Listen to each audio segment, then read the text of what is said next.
아멘. 네, 오늘 이제 제가 여러분들과 나눌 이제 말씀 제목이 그것들이 주를 기쁘게 하려고 존재하며 창조되었기 때문이니다라는 말씀을 가지고 이제 말씀을 전할 텐데, 자, 우리 다음 우리 화면에 나와 있는 우리 그림을 잠깐 보시기 바랍니다. 오늘 잠깐 간단한 그림을 잠깐 제가 설명을 좀 드리고 시작하고자 합니다. 자, 이 그림이 뭔지 아십니까? 이 그림이 뭘까요? 네, 이 그림은요 다른 게 아니라 솔로몬의 성전입니다. 네, 아마 여러분들이 이제 솔로몬의 성전에 대한 거는 그래도 간혹 이제 들었을 텐데, 이 솔로몬의 성전 전에는 뭐가 있었죠? 네, 성막이 있었죠. 성막 안에 성막들이 있고, 그 다음에 성소가 있고, 그 다음에 휘장을 지나면 뭐가 있었죠? 지성소가 있지 않았습니까? 그래서 그것을 갖다가 이제 이 성전에다가 이제 성전 형태로 이제 솔로몬이 이제 만들어 놓은 것입니다. 그래서 여기 보게 되면 여기가 이제 전체가 뭐가 되는 거죠?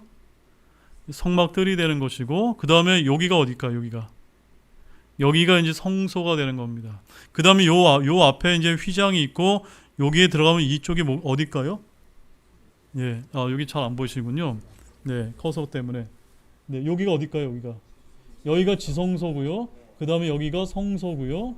그 다음에 여기가 성막들이 되는 겁니다. 그런데 여기 보게 되면 이제 약간 직경이 좀 작은 물두멍들이 있습니다. 여기는 이제 짐승의 희생을 하고서 이제 씻는 그런 이제 역할을 하는 물두멍이고요. 자, 그러면 요게 뭘까요? 요게요. 이거 뭐라고 부르죠? 네, 우리 이제 뒤에 가면 제가 이제 볼 텐데, 이것을 이제 놋대야에 그 직경이 약 한 5m 정도 되니까, 우리 교회 직경이 어느 정도 되는지 아십니까? 이게 폭이? 이게 7m 정도 되거든요. 그러니까 5m 정도 되면 엄청난 크기의 물을 담은 놋대야라는 거 알 수 있는데, 이거를 성경에서 뭐라고 부르냐면 바다라고 이렇게 지칭하고 계시답니다. 여러분, 뭐가 좀 이렇게 연상이 되지 않습니까? 왜 그 성전 뜰 앞에 바다를 이렇게 설치해 놨을까요? 무엇을 본뜬 것일까요? 네, 맞습니다. 요한계시록 4장 6절에 뭐라고 이제 기록되어 있습니까? 수정과 같은 유리 바다가 있고, 그 앞에 왕자 앞에 수정과 같은 유리 바다가 있기 때문에, 사도 요한이 본 그 하늘의 장면을 지금 솔로몬이 여기서 이렇게 이제 표현하고 있는 말씀을 이제 보고 있는 것입니다. 자, 그러면 이제 오늘 본문의 말씀을 본격적으로 좀 보겠습니다. 자, 오늘은 제가 제목을 뭐라고 말씀드렸습니까? 함께 읽어보겠습니다. 그것들이 주를 기쁘게 하려고 존재하며 창조되었기 때문이더라. 누가요? 여기는 저희들이 다 포함되는 겁니다. 근데 저만 포함되어 있는 거 아니라 모든 영적인 존재들, 우주 만물 모든 것이 누구를 기쁘게 해드리려고요? 네, 주님을 기쁘게 해드리려고 존재하고 창조되었음을 여러분 믿으십니까? 네, 오늘 이 말씀을 저희들이 좀 살펴보기를 원합니다. 자, 그래서 요한계시록 강의 18번째 말씀을 이제 시작하겠는데요. 오늘은 이제 지난 시간에 제가 이제 함께 다뤄본 바 있는 수정과 같은 유리바다에 관해서 미처 제가 다루지 못한 부분을 조금만 더 이제 다룬 다음에 이제 본문의 말씀을 이제 좀 살펴보는 시간을 갖도록 하겠습니다. 지난 시간과 마찬가지로 매우 질긴 고기와 같은 이런 교리적인 말씀이 이제 담겨 있기 때문에 여러분들이 좀 집중해서 잘 따라와 주시기를 바랍니다. 자, 본문 6절 말씀을 함께 읽겠습니다. 그 왕자 앞에는 수정과 같은 유리 바다가 있고, 왕자 한가운데와 왕자 둘레에는 앞뒤에 눈이 가득한 네 짐승이 있더라. 자, 여기 6절 말씀에 수정과 같은 유리 바다가 있고 라는 말씀이 있는데, 지금 우리는 요한이 하늘에 올라가서 본 하늘의 중심부를 바라보고 있는 것입니다. 사실 하늘의 왕자는 온 우주의 지성소라는 사실을 여러분 알고 계십니까? 왕자에 앉아 계신 분은 만유의 주이시며 성경의 주인공이십니다.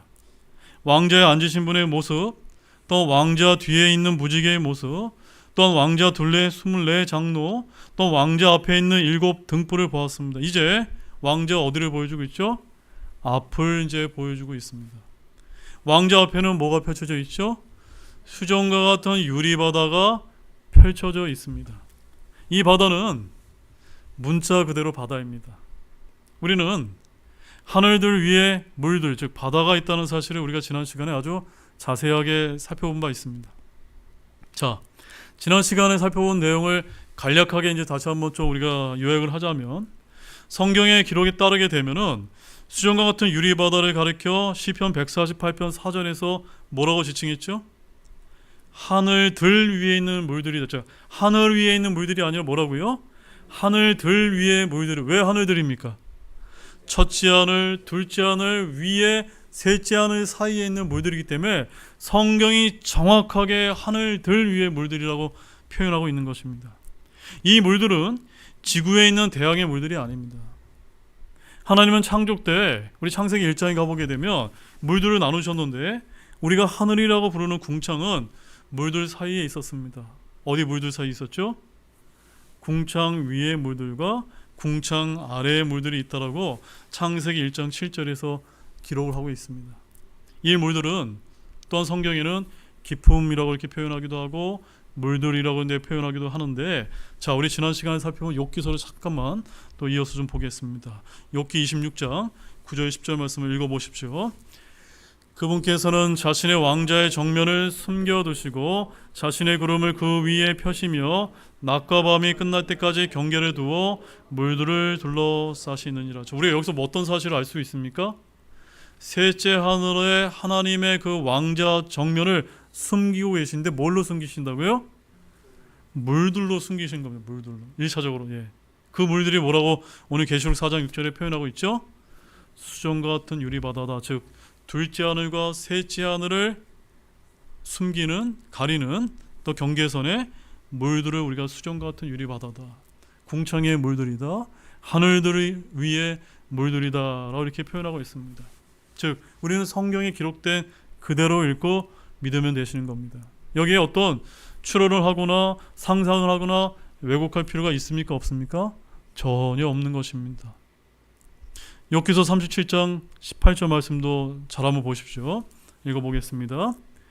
그대가 그분과 더불어 단단하고 부어 만든 거울과 같은 하늘을 펼쳤느냐. 이건 또 뭘 말하는 걸까요? 부어 만든 거울과 같은 하늘이라는 말씀에 여러분 주목해 보시기 바랍니다. 이게 뭘까요? 하늘이 허공이 아니라 물이 있고 단단한 거울과 같다라고 이렇게 표현하고 있는 것입니다. 즉 이건 뭐하고 지금 똑같은 거죠? 요한이 지금 수정과 같은 유리바다라고 말하기 전에 이미 욥기서에서는 뭐라고 부르고 있습니까? 단단하고 부어 만든 거울과 같은 하늘이다라고 이렇게 이제 기록해서 알려주고 있는 것입니다. 그 다음에 욥기서 38장 30절 말씀에는 물들은 돌로 숨긴 것 같이 숨겨져 있고, 그 다음에 뭐라고 되어 있습니까? 깊음의 표면은 얼어 있느니라. 참 놀랍습니다. 우리가 제가 성경을 아무리 이거 다 읽어서 이해한다 하더라도 저는 아직도 보면 볼수록 계속해서 새롭게 우리에게 계시해주고 알려주는 것이 저는 성경책이라고 믿고 있습니다. 표면이 얼어있는 이 물들은 사도 요한은 수정과 같은 유리바다라고 이렇게 말하고 있는 것입니다. 그리고 계시록 15장 2절에서도 유리바다 위에 서 있는 성도들의 모습을 우리가 볼 수가 있습니다. 이미 제가 여러분에게 말씀을 드렸던 것처럼 요한계시록은 철저히 구약을 배경으로 기록이 되어 있는데, 유리바다에 관한 건 역시 구약에 많이 등장하고 있습니다. 특별히 출애굽기에는 성막이 있고 열왕기에는 성전에 관한 것을 우리가 앞에 이제 제가 그림을 통해서 보여드린 바가 있는데, 그것을 그림을 잘 상기하면서 다음 말씀을 잠깐 보시기 바랍니다. 출애굽기 30장 18절 20절입니다. 함께 읽어보겠습니다. 너는 또한 놋으로 물두멍을 만들고 그것의 받침도 놋으로 만들어 그것으로 씻게 하며 그것을 회중의 성막과 제단 사이에 두고 그 안에 물을 담을지니라. 아론과 그의 아들들은 그 물두멍에서 손발을 씻을지니 그들은 회중의 성막에 들어갈 때 물로 씻어서 죽지 않도록 할 것이요 섬기려고 제단에 가까이 가서 죽게 드리는 화제 헌물을 태울 때에도 그리할지니라. 자, 여기서는 우리가 모세의 성막에서 물두멍을 이제 우리가 만들었다는 것을 볼 수가 있습니다. 이것은 사람들이 씻기 위한 것입니다. 만약에 씻지 않고 성막에 들어갔다가는 어떻게 될까요? 죽는다라고 이렇게 주님께서 이제 규례를 만들어 주신 것입니다. 섬기려고 제단에 가까이 나갈 때는 먼저 이 물두멍에서 씻어야 된다고 말씀하고 있습니다. 그 다음에 열왕기상 7장 23절과 24절이 오늘 굉장히 중요한데 이 말씀을 잘 한번 눈을 크게 뜨셔서 한번 읽어보십시오. 또 그가 바다를 부어 만들었는데 한쪽 가장자리에서 다른 쪽 가장자리까지는 10규빗이며 그것은 사방으로 둥글고 그것의 높이는 5규빗이며 30규빗 줄이 돌아가며 그것을 둘렀더라. 그것의 가장자리 밑에는 돌아가며 둥근 장식들이 1규빗마다 10개씩 있어서 그것을 둘렀고 돌아가며 바다를 둘렀는데 그 둥근 장식들은 그가 바다를 부어 만들 때 2줄로 부어 만들었도다. 만약에 이 말씀만 그대로 읽었다면 잘 이해가 되기 어려웠겠죠. 근데 우리가 앞에 뭘 봤죠? 솔로몬 성전 앞에 그 약 직경 5m 정도 되는 바다를 우리가 제가 설명을 드린 거 기억나시죠? 지금 그 말씀을 지금 여기서 보여주고 있는 것입니다. 바로 솔로몬의 성전에는 물두멍이 아니라 뭘 만들었습니까? 바다를 만들었다고 표현하고 있습니다. 성전에 무슨 바다가 있는가 싶지만 이것은 어디를 본따 만든 것입니까? 셋째 하늘의 양식을 본따 만든 것이기 때문에 그렇게 바다라고 이제 지칭하고 있다는 것을 여러분 아셨습니까? 사도 요한은 성전에서 모형으로 보았던 것을 하늘에 올라가서 직접 실물과 실체를 보고서 우리에게 알려주고 있는 것입니다. 땅에서는 주께 나아가기 위해 씻어야 할 물이 필요하지만 저 하늘에서는 물이 사실은 필요하지 않습니다. 완전히 깨끗해지고 거룩해졌기 때문인 것입니다. 이제 여러분 바다, 성전 앞에 바다 다 이해되셨습니까? 뭘 예표하는 것이라고요? 수정과 같은 유리바다를 예표하는 것이다. 다시 이제 본문 6절 말씀을 보십시오. 함께 보십시오. 앞뒤에 눈이 가득한 내 짐승이 있더라. 자, 요한이 본 네 짐승은 왕자 한가운데와 둘레 있었는데 이들 짐승은 앞뒤에 뭐가 가득했습니까? 눈이 가득한. 그러니까 이거를 우리가 실제로 본다고 하면 정말로 아마 믿기 어려울 정도로 아마 너무나 신비로운 모습이 아닐까 생각됩니다. 이는 지상에서 한 번도 본 적이 없는 매우 독특한 이제 짐승의 형상을 이제 하고 있습니다. 많은 분들이 이 짐승을 그룹이라고 하는 그런 영적인 존재로 이렇게 많이 해석을 하는데 에스겔서 1장 5절에도 비슷한 네 생물이 나타나는데 날개는 4개로 나타나며 거기서는 발바닥에 대해서 이야기를 하고 있습니다.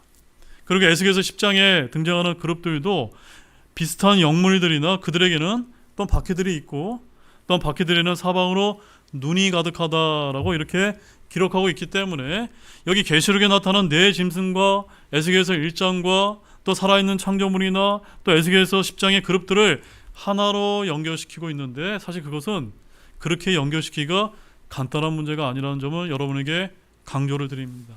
이미 그룹이라고 밝혀놓은 것을 계시록에서는 지금 뭐라고 지금 표현하고 있습니까? 짐승이라고 하는 다른 단어를 하나님께서 사용하셨다면 뭔가 여기는 이유가 있다라고 우리가 생각해 볼 필요가 있다고 생각됩니다. 하나님께서 다른 단어를 쓰신 것은 어쩌면 같은 것이 아닐 수 있기 때문이라는 점입니다. 맞습니까, 여러분? 저는 그래서 너무 확대해서 다른 성경의 다른 것들과 연결시킬 필요는 없고 본문에 기록된 그대로 여러분들이 이해하고 살펴보기를 원합니다. 자, 7절 말씀 보십시오. 본문 7절 함께 읽겠습니다. 첫째 짐승은 사자 같고 둘째 짐승은 송아지 같으며 셋째 짐승은 사람 같은 얼굴을 가졌고 넷째 짐승은 날아다니는 독수리 같더라. 자, 지금 사도 요한이 하늘에 가서 본 하나님의 왕자 주위에 있는 네 짐승의 얼굴을 봤는데 첫 번째 뭡니까? 사자, 송아지, 사람, 독수리와 같았다라고 말합니다. 이는 하나님께서 이 땅에서 창조하신 모든 창조물을 대표하는 것입니다. 사자는 짐승을, 송아지는 가축을, 사람은 인류를, 독수리는 조류를 이제 대표하는 것입니다. 에스겔서 1장 10절 말씀을 함께 또 보십시오. 그들의 얼굴 모습에 대해 말하자면 그들 넷이 사람의 얼굴을 가졌고 오른쪽에는 사자의 얼굴을 가졌으며 또 그들 넷이 왼쪽에는 소의 얼굴을 가졌고 그들 넷이 또한 독수리의 얼굴을 가졌더라. 좀 전에 우리가 계시록에 살펴봤던 그 네 짐승의 모습과 어때요? 매우 유사하죠. 그래서 이제 계시록에 나와 있는 그 네 짐승이 여기 에스겔서 1장에 설명하는 그룹이 아니겠느냐라고 이렇게 많은 학자들이 연결을 시키고 있는 것입니다. 어쩌면 에스겔이 본 네 짐승의 모습 역시 요한이 본 것과 동일한 것을 보았을지도 모릅니다. 에스겔서 10장 14절과 15절 말씀을 이제 보시면서 여러분 차이점을 한번 발견하시기 바랍니다. 함께 읽어보겠습니다. 그들이 각각 네 얼굴을 가졌는데 첫째 얼굴은 그룹의 얼굴이요, 둘째 얼굴은 사람의 얼굴이요, 셋째 얼굴은 사자 얼굴이요, 넷째는 독수리의 얼굴이더라. 그룹들이 들렸는데 이것들은 내가 그발 강가에서 본 그 살아있는 창조물이더라. 이제 성경이 성경으로 풀어주고 있습니다. 이 네 개의 얼굴을 가진 것이 어떤 존재라고요? 그룹들이라고 하는 다른 어떤 영적 존재라고 정의를 하면서 지금 앞서 읽었던 말씀과 비교해 보시기 바랍니다. 여기서 뭔가 딱 한 단어가 바뀌었습니다. 뭐가 바뀌었죠? 네, 소의 얼굴이 아니라 어떤 얼굴이라고요? 그룹의 얼굴이다 라고 이렇게 표현하고 있습니다.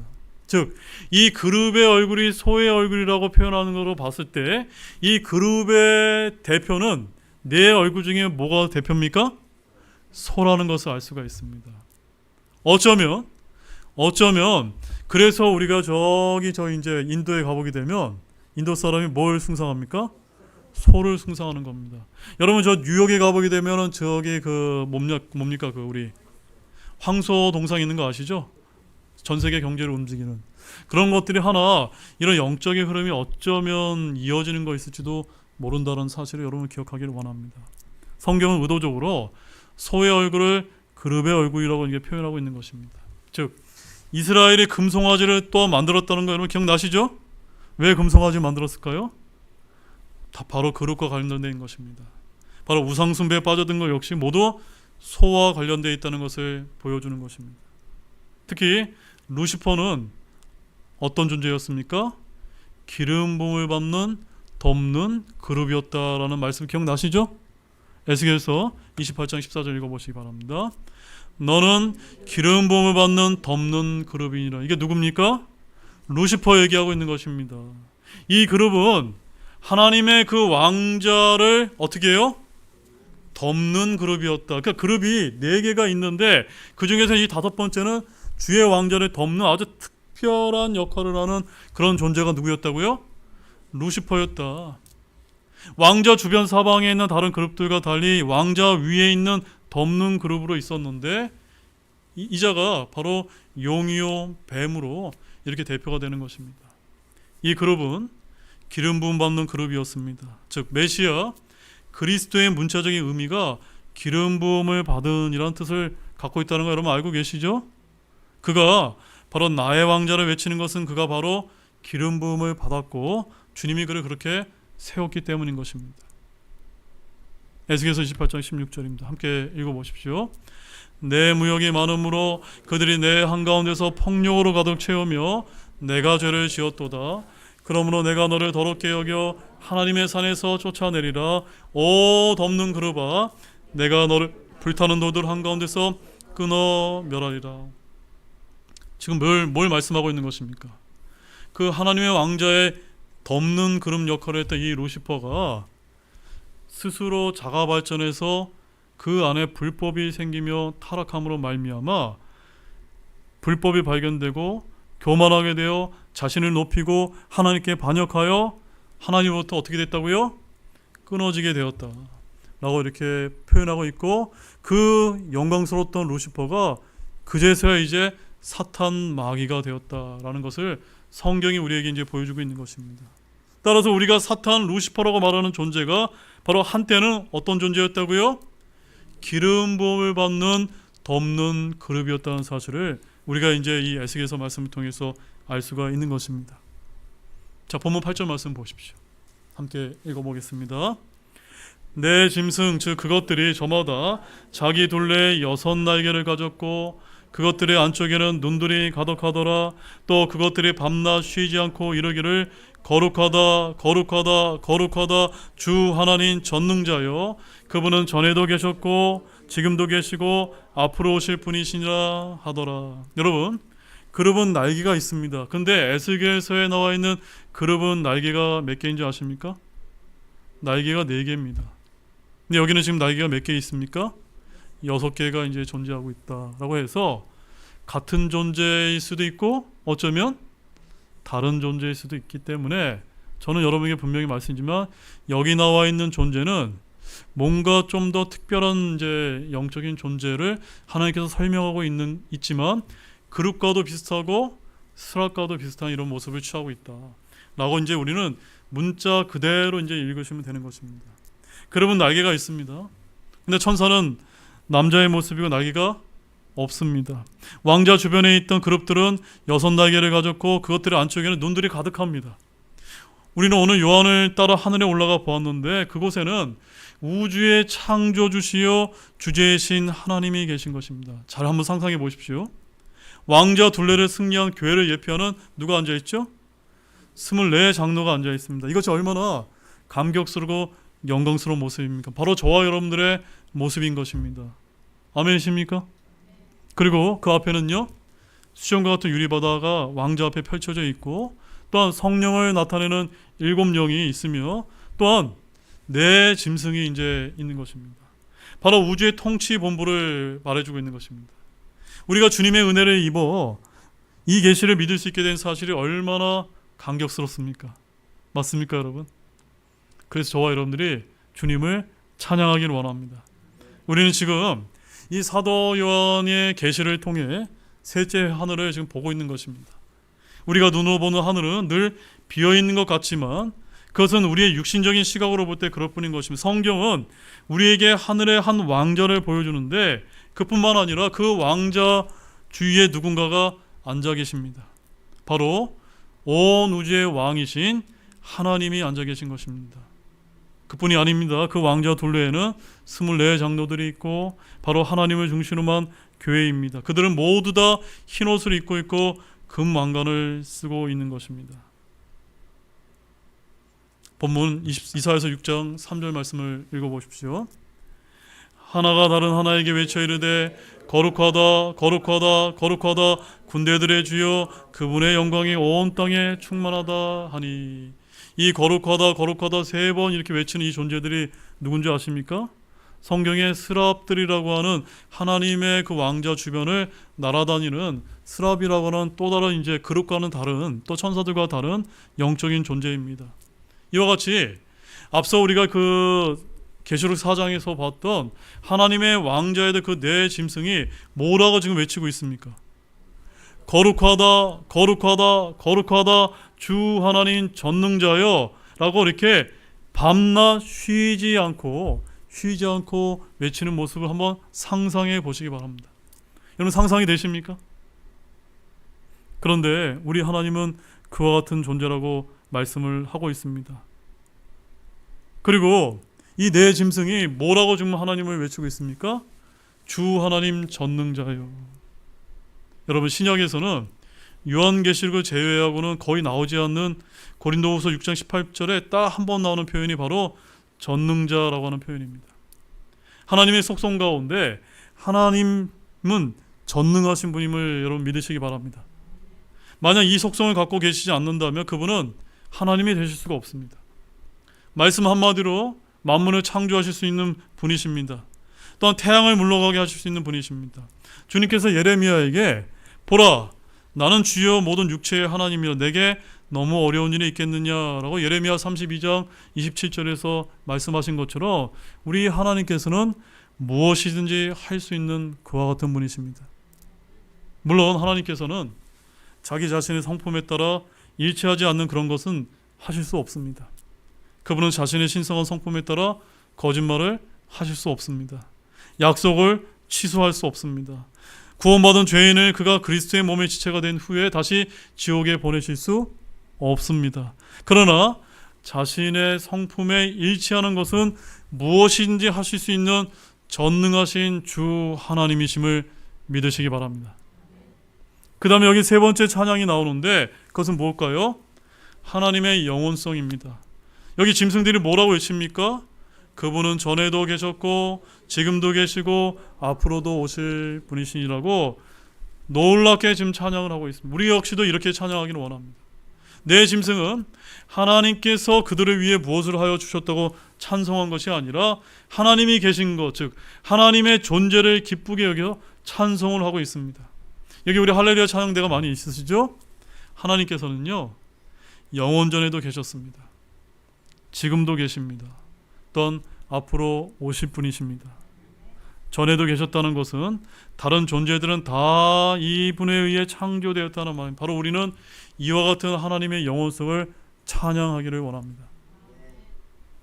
시편 90편 2절 말씀 뭐라고 기록되어 있습니까? 산들이 생기기 전 혹은 주께서 땅과 세상을 조성하기 전 그 영원부터 영원까지 주께서는 하나님이시니라. 계시록 1장 8절 나는 알파와 오메가요 시작과 끝마침이라. 지금도 있고 전에도 있었고 앞으로 올 주 곧 전능자가 말하노라. 뭘 얘기하는 겁니까? 모든 만물은 시작이 있지만 하나님은 어떻습니까? 시작도 없고 끝도 없는 분이십니다. 한마디로 하나님은 영원하신 분이라는 사실입니다. 이 세상에 권력을 행사하는 권력자들은 다 죽습니다. 그들 자신도 하나님의 심판대 앞에 언젠가 서게 될 것입니다. 그리고 언제까지나 하나님께 그 악을 내버려 두지 않으실 것을 믿으시기 바랍니다. 이런 하나님의 존재론적인 선언은 모든 창조물들이 자신의 위치를 벗어나서 하나님의 자리에 앉을 때 하나님께서 하시는 선언이심을 아시기 바랍니다. 우리는 자기 자신을 절대화시키는 자들의 시험에 넘어가서 그들을 하나님보다 더 두려워해서는 안 될 것입니다. 본문 9절 말씀입니다. 그 짐승들의 왕좌에 앉으신 분, 그 영원무토록 살아계시는 분께 영광과 존귀와 감사를 드릴 때. 여러분, 이 짐승들의 왕좌에 앉으신 분에게 영광과 존귀와 감사를 드리고 있습니다. 왕좌에 앉으신 분은 영원무토록 살아계신 분이십니다. 거룩하시며 전능자이시며 영원무토록 살아계신 분이 바로 우리 주 하나님이십니다. 우리의 구원자 예수 그리스도이십니다. 하늘에 올라간 사도 요한은 지금 놀라운 광경을 보고 있는데 언젠가 저와 여러분도 그와 동일한 광경을 보게 되실 걸로 믿으시기 바랍니다. 지금 내 짐승들의 찬양이 있고 난 후에 그 다음에 이제 교회의 찬양이 나오는 것을 우리가 이제 볼 수가 있습니다. 본문 10절 말씀입니다. 함께 큰 목소리로 읽어보겠습니다. 24 장로가 왕좌에 앉으신 분 앞에 엎드려 영원무궁토록 살아계시는 분께 경배하고 자기들의 왕관을 왕좌 앞에 던지며 이르되. 저는요 우리가 신앙생활하면서 이 말씀이 우리의 가장 최종 종착지가 되어야 된다고 생각됩니다. 우리의 가장 큰 목적이 되어야 된다고 생각합니다. 왕좌 둘레있는 이 24 장로는 그분 앞에 엎드려 영원무궁토록 살아계신 분께 뭐라고 있습니까? 경배를 드리고 있습니다. 엎드려 경배한다는 말에 주목하십시오. 경배라는 뜻은 엎드려 절한다는 것입니다. 우리가 드리는 예배, 우리가 드리는 경배, 우리가 하는 숭배와 참배, 다 여기 배라는 의미는 절한다는 뜻인 것입니다. 성경적으로 경배는 뭡니까? 그분 앞에 엎드려 절하는 것입니다. 우리가 성경을 읽어본 분이라면 구약에서부터 모두 주께 엎드려 절했다는 것을 볼 것인데 여기 엎드려 경배, 엎드려 절하고라는 표현들이 얼마나 자주 나오는지 모릅니다. 하늘에 있던 이 24 장로들은 자기들의 자리에 앉아서 주께 경배드린 것이 아니라 어떻게 했죠? 엎드려 경배를 드린 것. 우리처럼 지금 편안하게 앉아서 이렇게 예배드리고 있는 것이 아닙니다. 전 존재로 전 인격을 들여서 그분 앞에 무릎을 꿇고 있는 것입니다. 그 다음에 뭐라고 하고 있습니까? 자기들의 왕관을 왕좌 앞에 던지며. 뭐하고 있는 것입니까? 이 24 장로들은 하나님께 받은 보상인 자신들의 왕관들이 있다는 것입니다. 왕관은 상속유업의 보상입니다. 또는 상급입니다. 우리는 상을 받도록 이와 같이 달려야 한다라고 바울이 강조합니다. 여러분이 삶에서 절제하지 않으면 썩지 않는 왕관을 얻지 못합니다. 여러분이 주의 재림을 사모하지 않으면 의의 왕관을 받지 못합니다. 여러분이 복음을 전하고 혼도를 구령하지 않으면 기쁨의 왕관, 환희의 왕관을 얻을 수 없습니다. 또 여러분이 시험을 견디지 못하면 생명의 왕관을 얻을 수 없습니다. 그 다음에 저와 같은 목회자들은 더러운 이익을 탐하거나 양드니에 군림하게 되면 영광의 왕관을 받지 못합니다. 우리는 왕관을 얻기 위해, 부르심의 상을 받기 위해 표대를 향해 달려가야 됩니다. 우리는 그분이 계신 곳과 자신을 부지런히 찾는 자들에게 보상해 주시는 분임을 믿어야 합니다. 그러나 주를 위해 아무리 놀라운 일을 많이 해도 우리 주님께서 내가 너를 도무지 알지 못하겠다라고 말씀하실 사람들이 있다는 사실 여러분 알고 계십니까? 마태복음 7장 23절 말씀입니다. 함께 읽어보십시오. 그때 내가 그들에게 밝히 말하되 내가 너희를 결코 알지 못하였노라. 불법을 행하는 자들아 너희는 내게서 떠나라 하리라. 물론 여기 계신 분들은 다 구원받으신 분들이기 때문에 이와 같은 분은 없으려 믿습니다.